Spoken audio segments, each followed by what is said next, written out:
Assalamualaikum warahmatullahi wabarakatuh. Bismillahirrahmanirrahim. Alhamdulillahi rabbil alamin. Wassalatu wassalamu ala asyrafil anbiya wal mursalin Sayyidina wa maulana Muhammadin wa ala alihi wa ashabihi ajma'in. Amma ba'd. Fa'udzu billahi minasyaitonir rajim. Bismillahirrahmanirrahim. Wa dhakkir fa inna dzikra tanfa'ul mu'minin. Wa ma khalaqtul jinna wal insa illa liya'budun. ما أريد منهم من رزق وما أريد يطعمون إن الله هو الرزاق ذو القوة المتين. ويقول عز وجل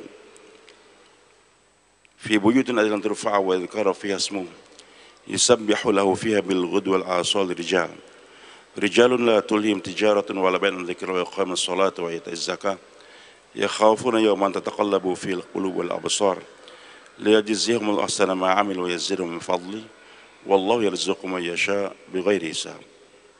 ويقول أيضا ومن يهاجر في سبيل الله يجد في المراغما كثيرا وسعا.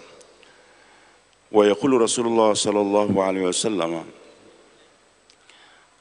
طوبى لمن أكثر الجهاد في طوبى لمن أكثر من ذكر الله فإنه بكل كلمة 70,000 حسنة. طوبى لمن أكثر في الجهاد في سبيل من ذكر الله فإن له بكل كلمة 70,000 حسنة وكل حسنة 10 أضعاف وما عند الله من المزيد. قالوا أن فقط يا رسول الله قال أن فقط على قدر ذلك أو كما قال النبي صلى الله عليه وسلم. Para ulama, hadirin jamaah zuhur yang dimuliakan oleh Allah Subhanahu wa taala. Lagi-lagi kita bersyukur pada Allah khususnya pada siang hari ini Allah mudahkan kita untuk mengerjakan salat zuhur berjamaah. Hadirin yang dimuliakan Allah,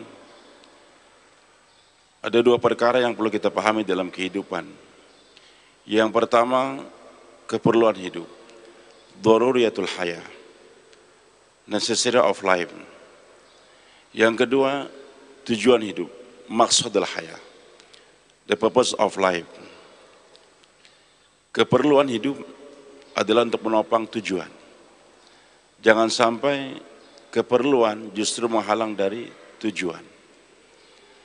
Dalam Al-Quran Allah berjanji, kalau kita betul-betul ada perhatian kepada keperluan, kepada tujuan hidup kita, maka Allah telah memberikan garansi, memberikan jaminan, pasti keperluan hidup kita akan dimudahkan oleh Allah Subhanahu wa taala. Bapak-bapak yang dimuliakan Allah, keperluan hidup kita manusia ini ada 5. Pertama, makan dan minum. Yang kedua, pakaian. Yang ketiga, rumah tempat tinggal. Baik kita membeli, sewa, kontrak dan lain sebagainya. Yang penting kita ada tempat tinggal. Dan ini keperluan kita. Kemudian yang keempat, kendaraan. Baik itu mobil, pesawat, kapal dan sebagainya untuk mempercepat perjalanan kita dari satu tempat ke tempat yang lain. Dan yang terakhir merupakan keperluan kita juga sebagai manusia adalah perkawinan ataupun pernikahan untuk berlanjut generasi. Hadirin subhanahu wa ta'ala, ini keperluan 5 ini. Baik muslim ataupun non muslim sama keperluannya dalam 5 perkara tadi. Kita sebagai muslim makan dan minum, orang kafir juga demikian. Begitu pula kita perlu pakaian, mereka juga berpakaian. Rumah juga mereka juga punya rumah, kendaraan juga mereka memerlukan. Begitu pula kita kawin, mereka juga melaksanakan perkawinan. Lantas bedanya kita dengan mereka apa? Bedanya hadirin dalam tujuan. Maka ada 2 nih. Yang pertama, bagaimana cara mengambil keperluan. Dan yang kedua, untuk apa saya ambil itu keperluan hidup tadi. Hadirin Allah Subhanahu wa ta'ala, maka kita umat Nabi Muhammad SAW umatnya harus tampil beda. Silakan ambil itu keperluan hidup kita. Silakan makan, minum, berpakaian dan sebagainya. Tapi kita ambil itu semua mengikuti cara yang telah diajarkan oleh baginda Rasulullah SAW. Kita makan dan minum, mereka juga makan dan minum. Tapi beda antara makan kita dan minum kita. Nabi kita Muhammad SAW telah ajarkan bagaimana cara makan. Ya gulam, samillah, kul biyaminik, kul mimma yalik. Wahai anakku, baca bismillah ketika kamu makan. Makan dengan tangan kananmu dan makan apa yang di depan kamu. Ini kita cara makan, berbeda dengan orang kafir, bahkan berbeda dengan binatang yang makan tanpa tangan seringnya tersebut. Mereka tidak baca apa-apa. Hanya mungkin berikan isyarat saja dengan cara yang diajarkan oleh agama mereka, sedangkan kita betul-betul kita baca bismillah minimal. Kita makan dengan tangan kanan dan juga dengan makan apa yang di depan kita. Begitu pula Allah Subhanahu wa taala, kita berpakaian. Membedakan kita dengan mereka, Nabi ajarkan. Kalau kita pakai baju, celana, sendal dan sebagainya, kita mulai dengan tangan kanan. Begitu pula celana kita mulai dengan kaki kanan lebih dahulu, sendal juga demikian. Melepaskan sebaliknya. Rumah, kita masuk ke rumah, orang kafir masuk ke rumah, binatang juga masuk kandang juga.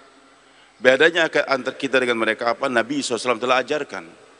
Bagaimana kita cara masuk ke rumah, ucapkan salam, ucapkan selawat.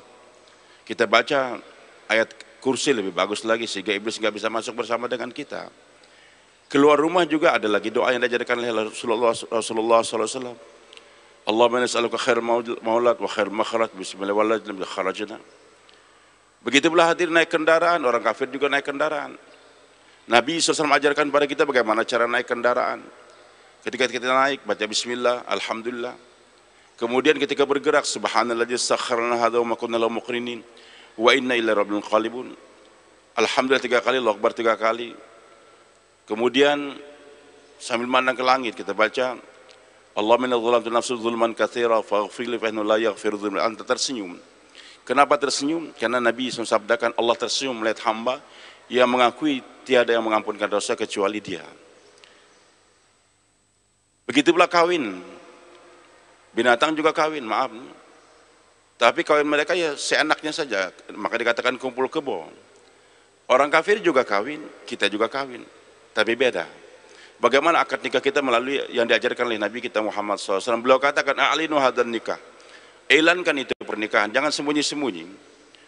Waj'al fil masajid, dan jadikan akad nikah kita di masjid. Tapi beda antara di masjid dengan di gereja, Pak. Maaf. Kita sering mengikuti cara kehidupan mereka. Kita adakan akad nikah di masjid, tapi seperti di gereja. Kita hadirkan mempelai perempuan di masjid juga. Kita hadirkan bakal di depan penghulu. Tidak. Itu cara mereka di gereja Nasrani. Muslim tidak. Istri di rumah. Yang dihadirkan adalah laki-laki di hadapan halayak ramai. Itu akad nikah yang diajarkan oleh Nabi kita Muhammad SAW. Melampiaskan nafsu kita dengan cara Nabi kita Muhammad SAW. Hadir Al-Imam Ghazali rahimahullah katakan, al-adah, kebiasaan sehari-hari kita di makan, minum, berpakaian, kita naik kendaraan dan sebagainya. Kalau kita letakkan sunnah Nabi SAW dalam kehidupan, maka menjadi ibadah. Jadi yang namanya ibadah bukan sekedar sholat, puasa, haji dan sebagainya. Kehidupan sehari-hari, makan, minum, begitulah tidur kita, naik kendaraan, kawinnya kita semua jadi ibadah. Kapan? Kalau kita letakkan dalam setiap gerak kita kehidupan Nabi kita Muhammad SAW. Makan kita jadi ibadah ketika kita awali dengan bismillah, setelah dengan alhamdulillah. Tidur kita 6 jam lebih kurang 1 hari 1 malam. Maka kita awali dengan kita berwudu lebih dahulu, kita baca doa yang diajarkan oleh Rasulullah SAW. Saya tidak jelaskan dengan detail di sini. Maka 6 jam tidur kita dicatat sebagai hamba yang beribadah oleh Allah Subhanahu wa taala. Salman Al-Farisi radhiyallahu an, orang kafir ingin menghina beliau. Beliau katakan dalam tafsir Abu Daud, "Ya Salman, inna nabiyakum sallallahu alaihi wasallam 'allamakum kulla syahratil qira'ah." Wa Salman, aneh kau punya nabi ini. Masa mengajarkan segala sesuatu sampai cara buang air besar, cara cebok. Ini orang kafir seakan-akan menganggap rendah. Nabi yang dapat wahyu dari langit, masa mengajarkan cara buang air? Pekerjaan yang di WC diajarkan. Salman radhiyallahu anhu tidak merasa terhina, bahkan beliau bangga. Beliau katakan, "Na'am, 'allamana Rasulullah sallallahu kulla syai'in hatta al-qira'ah." Betul, Nabi kami Muhammad SAW mengajarkan segala sesuatu. Sampai cara buang air besar diajarkan, jangan menghadap kiblat, jangan melangi kiblat. Itu diantaranya. Termasuk kita masuk sendal, masuk WC pakai sendal, diajarkan oleh Nabi SAW. Jadi Islam mengajarkan kehidupan di Baitullah SAW, bagaimana cara tawaf, bahkan di Baitul Khala bagaimana cara masuk WC juga diajarkan. Sebagaimana tawaf itu adalah ibadah, kita masuk WC dengan kaki kiri lebih dahulu, keluar dengan kaki kanan, baca doa, itu juga ibadah. Jadi nggak terbuang waktu kita dalam WC 1/4 jam itu nggak terbuang. Ketika kita masuk WC dengan cara Rasulullah SAW, maka menjadi hamba yang beribadah. Jadi 24 jam hidup kita beribadah kapan? Kalau kita letakkan kehidupan Nabi kita Muhammad SAW. Hadirin yang dimuliakan oleh Allah Subhanahu Wa Taala. Ini yang pertama. Kemudian yang kedua, bedanya kita dengan orang kafir atau dengan binatang. Untuk apa saya makan? Untuk apa saya minum? Untuk apa saya berpakaian? Untuk apa saya punya rumah? Untuk apa saya punya kendaraan? Untuk apa saya kawin? Maka Allah jelaskan dalam Al-Quran dengan detail, enggak lepas daripada 3 tujuan hidup kita. Yang pertama, wa ma khalaqtul jinna wal insa illa liya'budun. Allah ciptakan kita ini adalah untuk beribadah kepada Allah Subhanahu Wa Taala. Jadi tujuan saya makan dan minum adalah untuk beribadah. Kalau sekedar makan dan minum cuma menggemukkan badan saja, apa bedanya kita dengan binatang? Maka Allah katakan dalam Al-Quran, kulu minat thayyibat wa amal solehan. Makan yang baik-baik, setelah itu beramal solehlah. Jadi setelah tujuan saya makan ini supaya ada kekuatan untuk beribadah kepada Allah. Berpakaian, untuk apa saya berpakaian ini? Kalau burung merak dia berpakaian cuma untuk menampakkan kegagahan dia saja. Kalau hanya untuk kesombongan, sama dengan mereka orang kafir. Tapi Allah katakan dalam Al-Quran, tujuan saya punya pakaian apa? Khudhu zinatakum inda kulli masjidin. Ambil pakaian kamu yang terbagus setiap kamu akan sholat. Jadi tujuan saya berpakaian ini adalah untuk beribadah kepada Allah Subhanahu Wa Taala.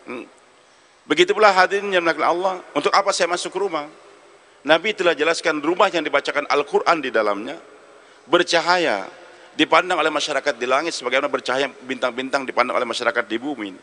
Jadi tujuan saya punya rumah tadi untuk beribadah kepada Allah Subhanahu Wa Taala. Bagaimana rumah kita gunakan untuk membaca Al-Quran, untuk melaksanakan hukum-hukum Allah Subhanahu Wa Taala. Saya punya kendaraan untuk apa? Juga untuk beribadah. Setelah selesai Ka'bah direhab oleh Nabi Ibrahim alaihissalam, Allah katakan, adzin finnas bil hajj. Wa Ibrahim panggil manusia untuk pergi haji. Datang ke Mekah nih. Ya'tuka rijalan wa ala kulli dhamirin. Nanti mereka akan datang dengan jalan kaki atau naik kendaraan onta yang kecil dari pojok desa yang kecil. Silakan punya onta. Waktu itu kendaraan yang terkenal di zaman Nabi adalah onta. Sekarang kita punya sepeda motor, mobil, silakan. Tapi untuk apa? Untuk pergi haji, untuk beribadah. Nah, kemudian hadirin Allah, termasuk saya kawin ini untuk apa? Pernikahan kita ini bukan sekedar untuk melahirkan anak, bukan sekedar untuk pelampiasan nafsu, tidak. Tapi Nabi SAW telah jelaskan, rahimallahu mra'an qama min al-fasalla wa yaqad ahlahu fa in abat nadha fi wajhi al-ma wa rahimallahu mra'atan qamat min al-fasallat wa yaqad ahlaha fa in aba nadha fi wajhi al-ma.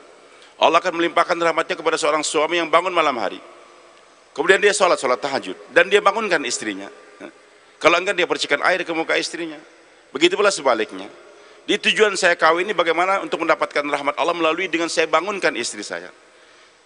Kalau dia enggak bangun, dia bercanda, kita percikan air hadir. Dulu kami pernah ke Jepang nih, keliling 45 hari ke pabrik Yamaha, Toyota, Suzuki dan sebagainya. Kita jumpai saudara-saudara muslim kita yang kerja di Jepang lebih kurang 100.000, Pak. Sering terlalaikan sholat mereka, gaji cukup besar 20 juta sampai 30 juta. Tapi alhamdulillah dengan kunjungan yang terus-menerus kita laksanakan dari Indonesia ini, rombongan kita datang bermalam di pabrik Yamaha, Toyota, Suzuki, Enki dan sebagainya. Alhamdulillah sekarang suasana sholat berjamaah sudah mulai hidup di sana. Pulang dari perjalanan terakhir kami masuk ke mall di Jepang yang harganya semua seharga serba 100 yen, lebih kurang 8.000 rupiah. Macam-macam benda-benda. Teman milih macam-macam kebendaan, tadi beli sisik macam-macam, saya beli pistol plastik. Teman-teman yang bertanya, Ustadz buat apa beli pistol plastik? Saya bilang untuk nembak istri saya. Jadi malam hari kalau saya bangun tahajud lebih dahulu, istri saya terlambat, saya tembak dia. Tapi kenyataannya lebih banyak istri saya yang nembak saya daripada saya. Yang penting hadirin, tujuan saya menikah itu untuk saling membangunkan. Nah, bagaimana rahmat Allah akan datang kalau kita nggak punya istri, Pak? Maaf nih. Bangun malam hari, nggak punya istri, bangunkan guling, percikan air dengan bantal guling, atau kucing, apa mendapatkan rahmat Allah? Tidak. Jadi tujuan saya menikah tadi bukan pelampiasan nafsu, bagaimana justru saya manfaatkan istri untuk mendekatkan diri pada Allah Subhanahu Wa Taala. Dan pernikahan merupakan sunnah Nabi kita Muhammad SAW. Walaupun dalam hadis yang dhaif dikatakan hadirin bahwasanya 2 rakaat sholat orang yang sudah kawin lebih afdal daripada 70 rakaat yang belum kawin. Jadi hadirin Allah nggak lepas daripada keperluan yang 5 tadi untuk menopang saya beribadah. Yang kedua, Allah jadikan kita sebagai manusia, Allah ilankan di hadapan majlis para malaikat, wa qala rabbuka lil malaikati inni ja'ilun fil ardi khalifah. Jadi Allah ciptakan kita sebagai khalifatullah di permukaan dunia ini. Sebagai hamba kita mengabdikan diri pada Allah, salat, puasa dan sebagainya. Sebagai khalifah, apa itu khalifah? Kemarin Al-Habib Umar bin Hafiz Damat Barakatuh menjelaskan beberapa kali dalam pertemuan baik di Semarang juga di Solo hati ini. Khalifah bukan berarti harus menjadi penguasa, tidak. Khalifatullah adalah manusia yang senantiasa melaksanakan hukum-hukum Allah Subhanahu wa taala dan berbuat baik kepada sesama hamba Allah Subhanahu wa taala. Kita ini dutanya Allah, Pak. Enggak harus kita ini jadi khalifah, harus menjadi penguasa. Nabi Adam ketika dilantik menjadi khalifah oleh Allah sendirian waktu itu, tentara enggak punya, polisi enggak punya, istri aja belum punya, tapi Allah sudah jadikan khalifah. Nabi kita Muhammad SAW ketika di Mekah dijadikan Nabi oleh Allah, kekuasaan di tangan Abu Jahal, Abu Lahab, tapi sejak itu kekhalifahan di tangan Nabi kita Muhammad SAW, karena beliau berpegang teguh kepada hukum Allah Subhanahu wa taala. Termasuk dalam maksud khalifah, kita ini dutanya Allah, Pak, ambassadornya Allah. Nabi SAW telah sabdakan arahan kepada kita sebagai khalifatullah, takhallaqu bi akhlaqillah. Wahai umatku, berakhlaklah kamu sebagaimana akhlaknya Allah. Ajib, Pak. Kita ini hamba, manusia. Allah itu Rabb di kita. Tapi dalam kehidupan sehari-hari kita harus sadar, saya ini khalifatul dutanya Allah yang Allah hantar, bagaimana saya ini mampu untuk mewakili Allah dalam menampakkan sifat-sifat jamalnya Allah Subhanahu wa taala. Dutanya Allah kita nih, Allah Ar-Rahman Ar-Rahim. Maka dalam kehidupan sehari-hari Nabi katakan irhamu man fil ardi yarhamkum man fis sama. Kasihani yang orang yang di bumi, maka yang di langit akan mencintai kamu. Begitu pula Allah Subhanahu wa taala Ar-Razzaq Al-Mut'im, Allah memberi rezeki, memberi makan. Allah enggak makan, enggak minta makan, tapi memberi makan. Maka sebagai Khalifatul Razzaq, kesukaan untuk memberi makan lebih kita tanamkan daripada suka makan. Maaf, yang suka makan itu adalah binatang, yang suka memberi makan itu adalah namanya khalifah. Bahkan hadir pujian kepada sahabat yang Allah berikan kepada dalam Al-Quran yang tidak dimiliki oleh umat yang lain, Pak. Bagaimana kehebatan sifatnya para sahabat radhiyallahu anhum.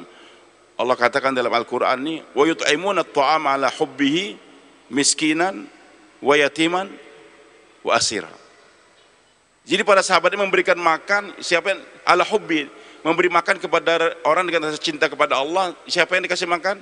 Miskinan, orang miskin biasa, kita juga ngasih makan orang miskin. Wa yatiman, anak yatim kita kasih makan. Yang luar biasa, para sahabat ini punya sifat wa asiran, orang kafir pun mereka kasih makan juga, Pak. Tawanan-tawanan perang dahulu enggak diletakkan di penjara. Memang enggak ada penjara di zaman Nabi SAW. Di Madinah enggak ada penjara. Saja karena banyaknya tawanan, Nabi pinjam rumah wanita tua di dekat Masjid Nabawi. Beliau pinjam untuk menampung tawanan-tawanan perang. Hari-hari biasanya tawanan perang, dan memang enggak banyak. Diikat di tiang-tiang Masjid Nabawi untuk melihat bagaimana Nabi sholat, bagaimana Nabi bermuasyarah, bermuamalah. Tapi nanti ketika tiba waktu makan, digelar suproh. Sahabat duduk bersama dengan musuh, tawanan perang orang kafir. Tangan sahabat mengambil korma, menyuapin itu musuh. Wa yut'imuna at-ta'ama ala hubbi miskinan wa yatiman wa asira. Orang kafir tawanan perang kasih makan. Itu musuh heran. Tangan yang tadinya pegang pedang untuk bunuh saya, sekarang itu tangan pegang korma untuk nyuapin saya.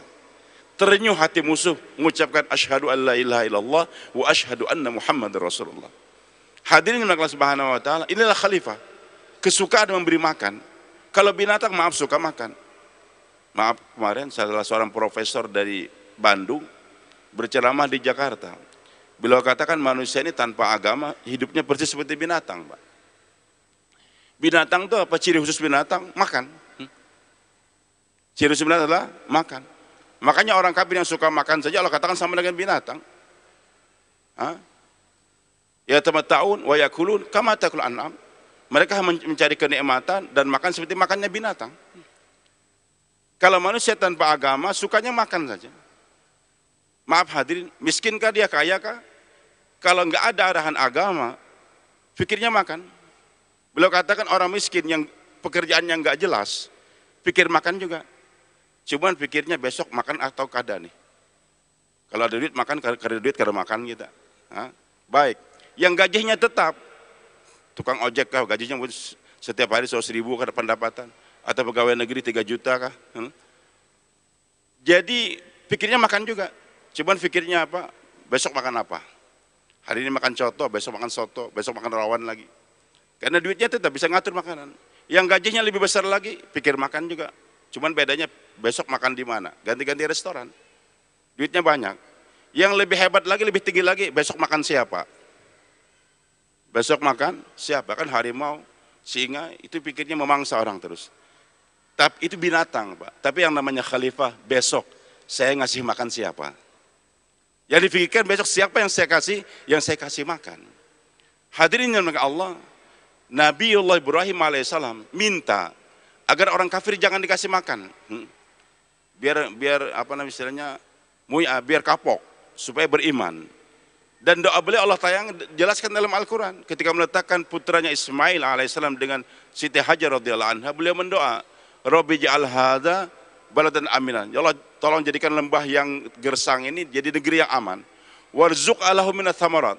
Berikan nanti kepada penduduknya buah-buahan saja. Pohonnya enggak usah, capek ngurusin kebun. Buah-buahannya saja. Maka di Mekah ini memang enggak ada pohon yang buah-buahan yang tumbuh, enggak ada, Pak. Tapi segala buah-buahan Allah bayangkan sedunia. Siapa yang dikasih makan nanti di kota Mekah ini khususnya dan di seluruh dunia ini, warzuq ahlahu minats tsamarati man amana min billahi wal akhir.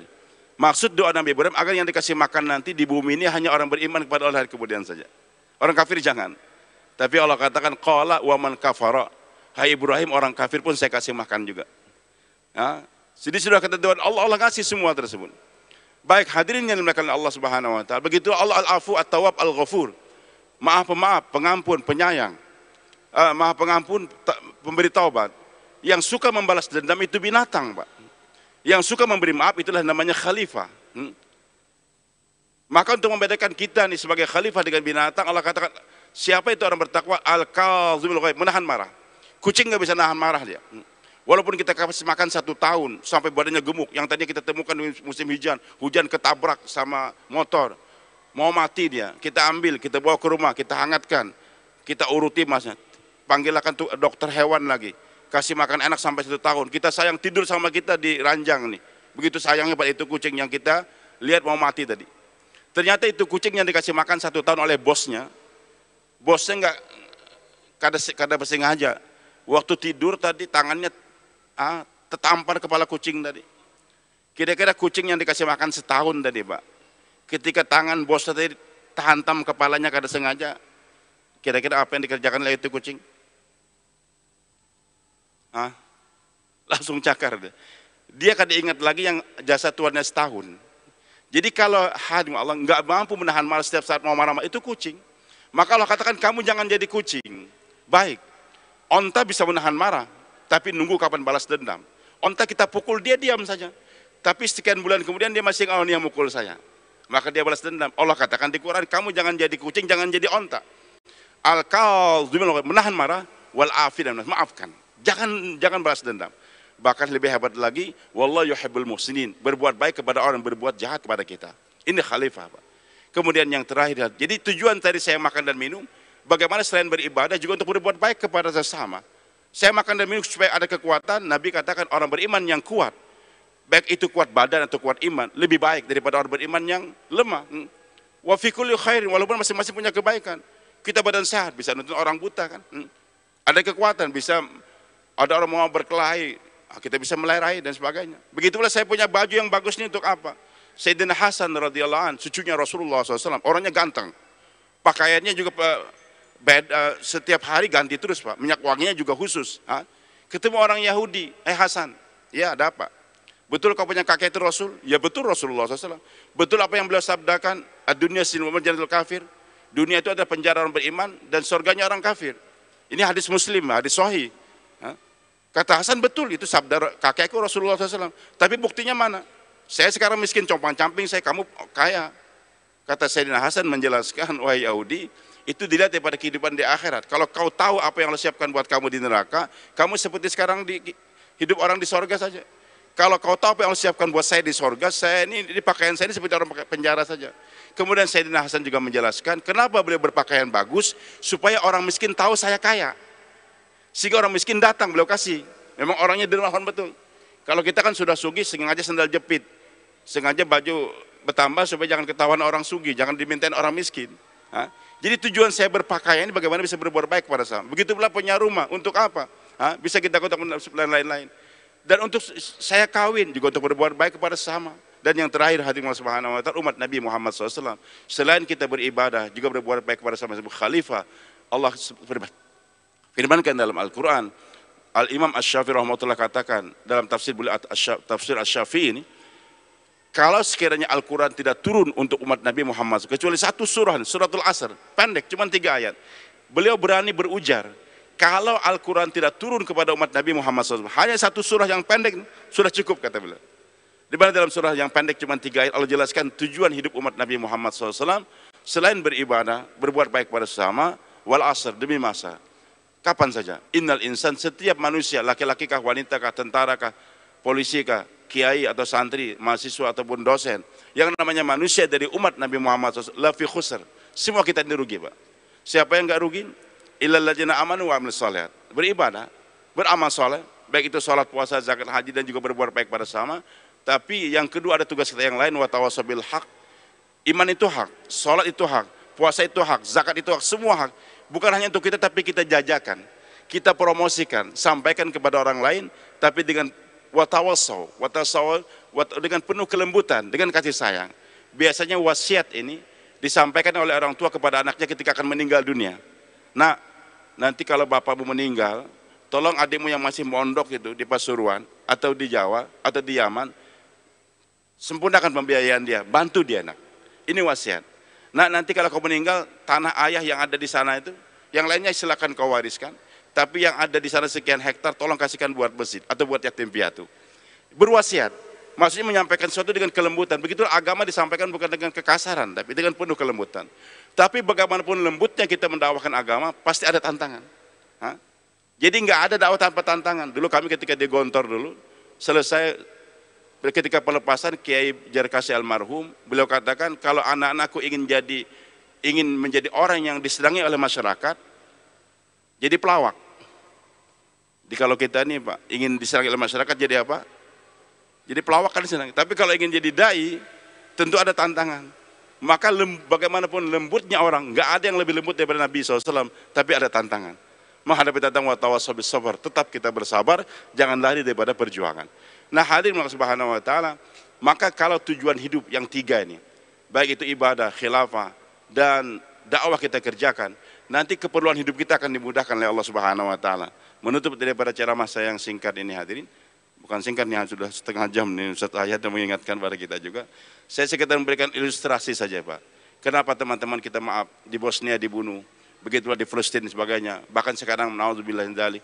Kita doakan agar teman-teman kita yang di Papua sana, yang meninggal dunia diampunkan dosanya oleh Allah, diangkatkan derajatnya, yang hartanya habis terbakar diampunkan oleh Allah. Tapi hendaklah kita paham, Pak, kenapa semua tersebut terjadi?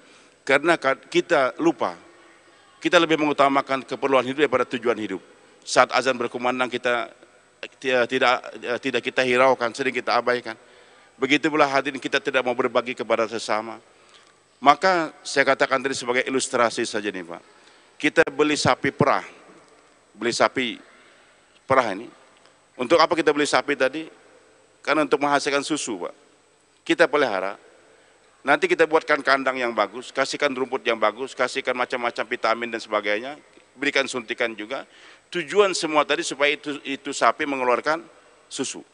Nah, selama itu sapi pagi atau petang mengeluarkan susu, nanti yang mencarikan rumputnya siapa, Pak? Tuannya. Yang membuatkan kandang atau rumah yang bagus, tanggung jawab siapa? Tuannya juga. Yang menyalakan api unggun di malam hari ketika kenyamukan ataupun banyak laron dan sebagainya, siapa? Tuannya. Anak kecil mau bermain-main dengan itu sapi yang bawakan pedang, siapa? Tuannya juga. Semua keperluan itu sapi, tanggung jawab tuannya. Kapan? Selama itu sapi bisa mengeluarkan susu. Suatu saat itu sapi ngambek, Pak, meraju, istilah bahasa Banjar kita nih. Kadang lagi keluar susunya tidak keluar. Dikasih macam-macam vitamin nggak keluar, maka diapakan? Diapa itu sapi? Kirim ke tukang jagal, disembelih, habis disembelih, dikulitin lagi, dicencang lagi, dibakar lagi, dikunyah lagi, dipres, terakhirnya dibuang di pembuangan yang terakhir sana, Pak. Walillahil matsalul a'la. Kalau ini umat betul-betul tegar dengan tujuan hidup, salat berjamaah kita jaga, Pak. Qiyamul lail juga kita berbuat pada sesama. Maka segala keperluan hidup kita akan dimudahkan oleh Allah Subhanahu wa taala. Tapi ketika sekarang apa yang Nabi telah sabdakan betul, Allah taala berfirman dalam hadis qudsi, "Innila ahummu bi ahli al-ardi azaban. Aku ingin turunkan bencana ke bumi ini. Bencana, kebakaran, kebanjiran, tsunami dan sebagainya. Allah memang sudah rancang. Apa yang bisa mengantisipasi itu bencana semua? Ketika ini umat kembali kepada tujuan hidup. Faiza nadhartu ila umari buyuti wal mustaghfirina bil ashar wal mutahabina fiyya sarat al azab. Ketika aku melihat masih ada di bumi masyarakat yang rajin makmurkan masjid-masjidku. 5 kali sehari semalam masjidnya makmur, azan dikumandangkan, banyak yang berjamaah. Yang kedua, wal mustaghfirina bil ashar. Adanya masyarakat yang bangun tahajud, qiyamul lail, kemudian menjelang subuh dia istighfar, menangis dan menangis. Salah satu kelebihan dari Al-Habib Umar bin Hafiz yang kami lihat, kami sering juga ke Hadramaut ke sana. Bahkan putra-putra kami belajar di sana. Masya Allah qiyamul lailnya bukan main beliau. Walaupun ceramah sampai jam 12 malam, masuk kamar sebentar tetap sholat dan sholat.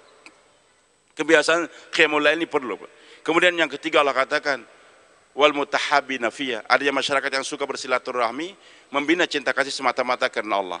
Maka kalau 3 komponen ini ada, yang makmurkan masjid banyak, yang sholat tahajud banyak, saling masyarakat mencintai silaturahmi satu sama lain, berbuat baik pada sama atau mengajak kepada Allah, janji Allah pasti saraftu anhum, aku palingkan itu azab. Enggak akan terjadi kebakaran di Samarinda ini, Pak. Enggak akan terjadi gempa di Samarinda ini, bahkan di Indonesia, kalau yang 3 ini kita kerjakan.